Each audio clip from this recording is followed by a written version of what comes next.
What does the truth mean to you? Do we share the same one? Or do we each have our own? And if we do, who decides which truth is correct? You probably wouldn't expect questions like these from a 2D platformer about bunny people in space, but they're ones that the indie developers at Team 7 Star answer earnestly through their debut title, 4 years in the making.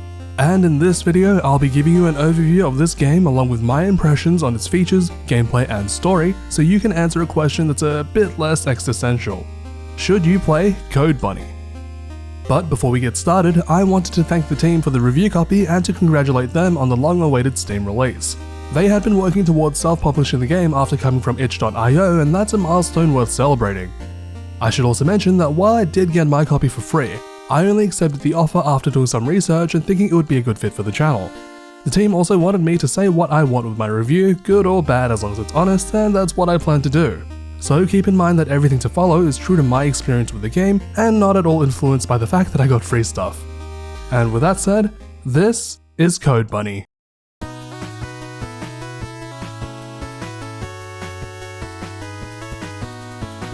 Inspired by classic 2D side-scrollers, Code Bunny aims to capture that feeling of high-speed platforming with an added kick of character action-style combat. This dynamic gameplay helps to weave the title's fast-paced stages with a surprisingly heartfelt narrative which explores the nature of truth and acceptance. It's a story that I felt shades of Final Fantasy VII from and is told through the perspectives of Code Bunny's two lead characters. Axel, a former ice skater who uses his agility along with a special combat suit to spin and bounce off enemies, letting him build momentum as he races through stages by performing special moves. Along with Hazel, a powerful soldier who fights with a cursed blade which draws power from its wielder, letting her dash between enemies and deal massive damage at the cost of her own health. These two belong to the VI Space program, a project designed to harness the ultimate energy source known as Aether from the nearby comet Iliasta. But when a mysterious group known as Mad Bunny suddenly appears to threaten their success, a race to retrieve Aether-imbued comet shards scattered around the world begins, and the two find themselves in the middle of a conspiracy that runs deeper than they could have imagined.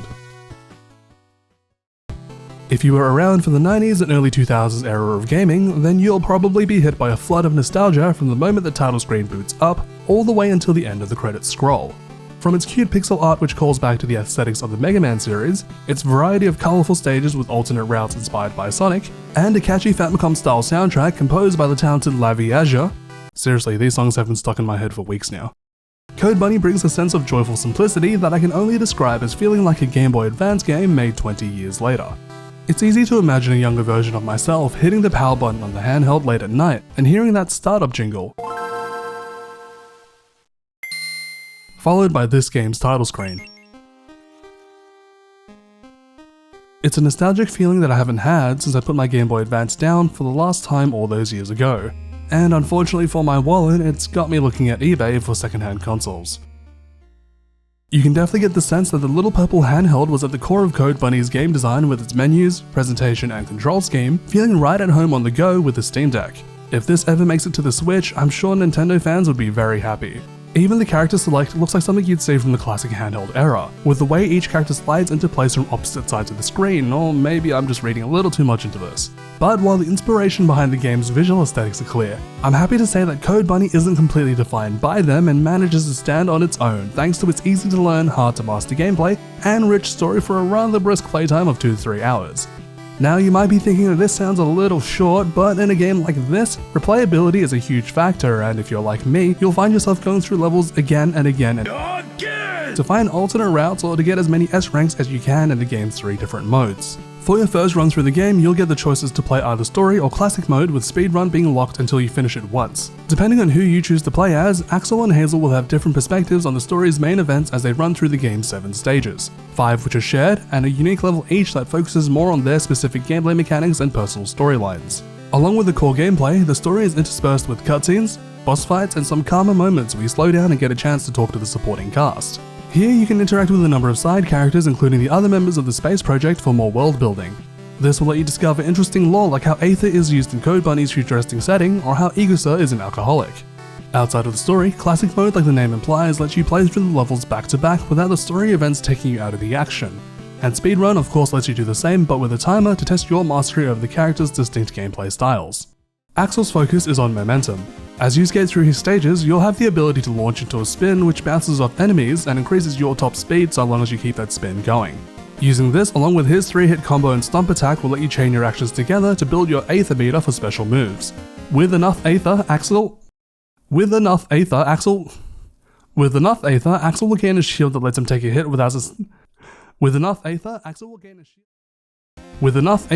will gain a shield that lets him take a hit without sustaining any damage, dash through enemies, perform a double jump, or do a dive kick to bounce off enemies. But each of these actions will spend a good chunk of your meter. Keep in mind that the shield is activated automatically, so if you want that extra airtime from the jump or dive, you have to make sure you don't get hit. These extra movement and defensive options makes Axel something of an unspoken easy mode for the game when compared to Hazel, which I'll talk more about a bit later. And this was especially noticeable when it came to the boss fights. Despite getting Bs and Cs for the normal stages, I found myself breezing through most of the bosses, getting S rank after S rank without really trying. And this was when I started to realize that Axel felt a little odd. Because while I ended up enjoying his gameplay, I'll admit that I was a little confused with how he worked to begin with. I mean, spinning into enemies sends you flying backwards, and his 3-hit combo kills all momentum. This feels kind of awkward in a game where you need to reach the goal as quickly as possible, and the game never really challenged me for playing like this. So it wasn't until my second playthrough where I decided to experiment more that everything started to click and the game really opened up.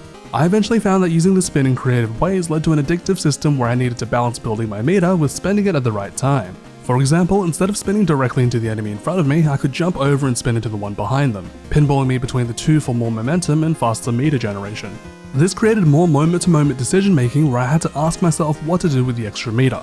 Do I hold on to my Aether so I can take an extra hit, or do I spend it mid-jump for more movement options? These questions not only expanded the levels in ways that I didn't see my first time around, but they also highlighted to me that Axel's melee combo is really more of a punishment tool for messing up, and should only be used as a last resort to get back on your feet, which was made more evident by the fact that it doesn't generate any meter when using it. Playing with this in mind led to me obsessively retrying levels to perfect my timing with Axel's movement, and before I knew it, I spent an hour restarting just one level over and over again until I was satisfied. But while Axel took a bit of getting used to, I felt right at home with Hazel's more aggressive, combat-oriented playstyle. She comes with a snappy 4-hit combo, an aerial downward slash, a parry, and the ability to mark enemies with arrows, which will let her dash towards them and perform a follow-up attack like Noctis or Virgil. God, I love this ability. This move, called Ghost Crescent, not only damages the target, but also lets Hazel perform an additional jump while in midair. So combining this with the Hollow Knight style bounce from the downward slash is how she navigates the otherwise inaccessible upper routes in her stages. And while Axel has his Aether meter, Hazel has the Karma system. It augments her damage depending on how much Karma you have, which can be earned by landing the finishing hit of a combo or by attacking a marked enemy. And the more Hazel has, the more damage she'll do, but there is a trade-off. Increased levels of Karma will leave Hazel more vulnerable.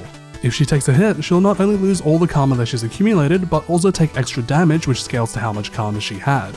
And to top it off, like with all great action games, Hazel has her own Devil Trigger style power-up called Karma Load.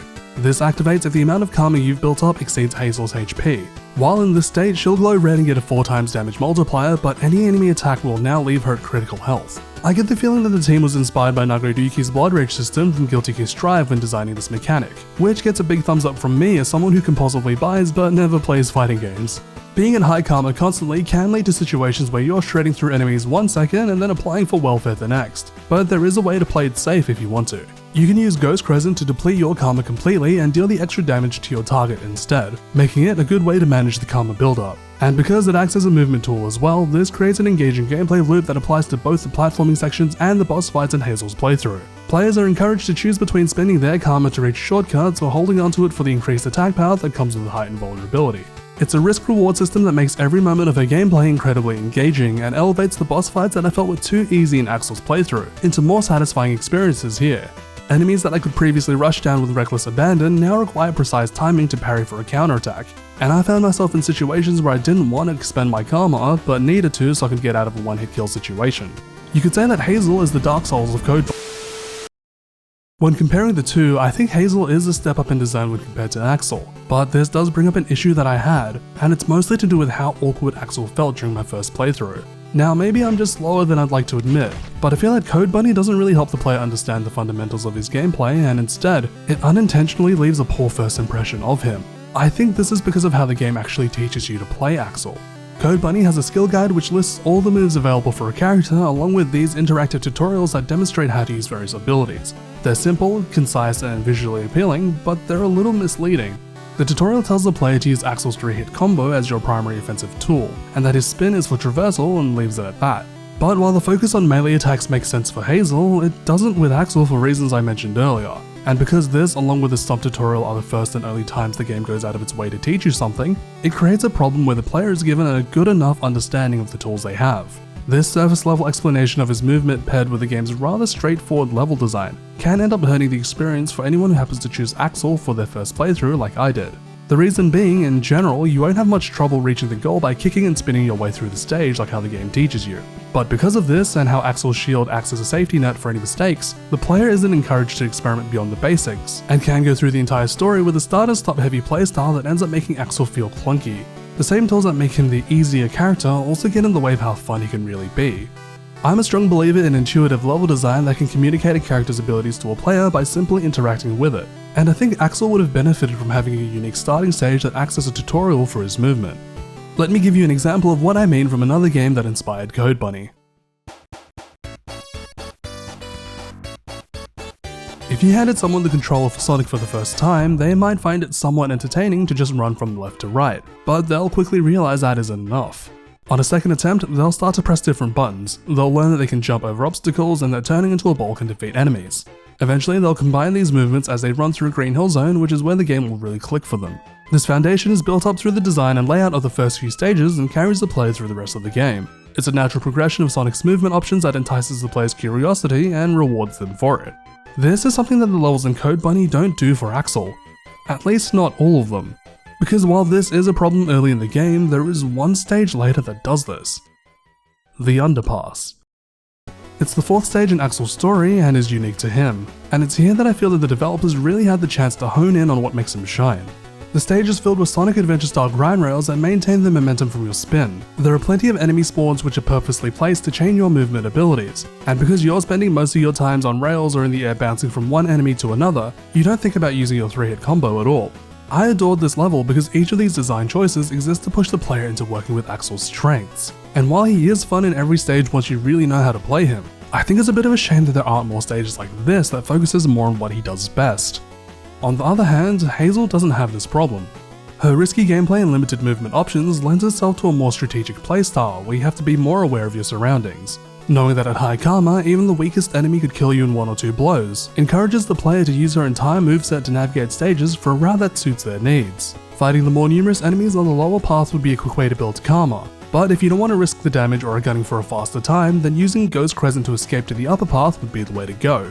But while I do have my gripes about how the game teaches you to play Axel, I do find it impressive how the team managed to make 2 distinct playstyles that aren't just fun, but are also able to express the characters' personalities and even tie into their storylines. Axel's scenario sees him coming to terms with the loss of a loved one and rediscovering what matters most to him as he moves forward, while Hazel must come to terms with the trauma of past mistakes which still echoes into the present day. Both stories go in interesting directions and come with their own twists and turns, but with them being on the shorter side and this being a should you play, I won't get into the details here for the sake of avoiding spoilers. Overall, I enjoyed my time with both characters and the world that Team 7 Star managed to create. I think the team did a pretty good job on developing interesting protagonists that I would love to see again in some kind of future project. But I feel that the story's pacing and its cast of side characters suffer from the scope of the narrative being just a bit too ambitious for a game of this size. Similar to his gameplay, I felt this most strongly during my first playthrough with Axel. To me, the plot felt rushed because it seemed like important characters and story elements were being introduced one after another without having enough time to breathe before undergoing major developments. It's a problem that I felt was made worse by Axel having an established history with a number of the NPCs in the story, because the game's short length meant that it needed to rely on telling the player how close Axel and his friends are without giving us enough opportunities to see this friendship for ourselves. This creates a disconnect where we can't quite relate to the more emotional moments in the story to the level the game wants us to. But while this isn't too distracting for the most part, there was one instance where it really took me out of the experience, and it's something that happens towards the end of Axel's story, where we encounter an unexpected enemy. The scene is framed as a pretty big twist, but it's done with someone that we don't have much of an emotional connection with as the player. As a result, it doesn't resonate too well, and instead it just leaves us feeling a little blindsided. But what makes this development even stranger for me is that it's actually the second twist reveal that happens in Axel's story, and it ends up being emotionally weaker than the one that happened before it. In that case, the reveal is done with someone whose relationship to Axel makes more sense to us as the player. We get a clear idea of why this person is so important to him, and we see more of how their bond affected his development. This extra context is what makes the first twist work. It's relatable and understandably shocking. Unfortunately, this leaves the second attempt feeling underwhelming in comparison, and this development is only made more jarring due to a once-off game mechanic that appears in a battle against them shortly after. Okay, so unlike previous boss fights where you just need to hit the enemy enough times to win, as is the norm for an action platformer, here the game wants you to find an alternate way to end the encounter. But while the development team did find an interesting way to do this, the game never lays the groundwork to give the player any indication that the intended solution was even possible. As a result, this turns what should have been an aha moment where you would solve the problem using what you've learned into trial and error until you happen to stumble upon the correct answer. So by the time you do hit that realization, it ends up taking away from the moment instead of adding to it. The way this was implemented gives me the feeling that it was included because of influences from other games and not necessarily because Code Bunny itself was building up to it naturally.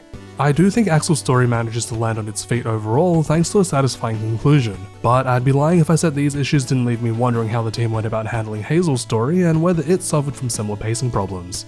So when I played it right after, well, it was great. The plot developments felt natural, the pacing was good, and overall I thought the team had a better handle on the story they wanted to tell here. But maybe I'm biased because Hazel gives me Cloud vibes. Though having finished both stories back to back and with them still fresh in my mind, it did get me thinking, what wasn't that made Hazel's work for me more than Axel's? I mean, they both play through mostly the same stages, they both feature the same side characters, and they're both about the same length. And after spending some time thinking about it, I realized that it came down to two main reasons: how the game handles Hazel's relationships, and the simplicity of her story. Unlike Axel, who has an established history with the members of the Vice-based program, we're told early on that Hazel joined recently. So like with the player, she's an outsider who knows very little about the group, and this gives us a reason to relate to her. We've all had that feeling of meeting new people and not quite fitting in, and Hazel's experience throughout the game reflects that. We see her start as a lone wolf who is abrupt with her responses and doesn't quite know the right things to say. There are moments where Axel and the others are reminiscing about past experiences they shared, but like Hazel, we're left to fill in the blanks. And as the story progresses, we see her open up to more people, but because most of the cast aren't as heavily tied to her as they are to Axel, the pacing of various plot points don't end up feeling as rushed. Axel's numerous connections made him a very reactionary character, and a lot of the time, things happen to him and not because of him. I think the double twist is the result of that. Ultimately, what I think benefited Hazel's scenario the most though was its simplicity. Her journey follows a story of redemption that focuses on a core handful of characters, some of who don't even appear in the main events of the game.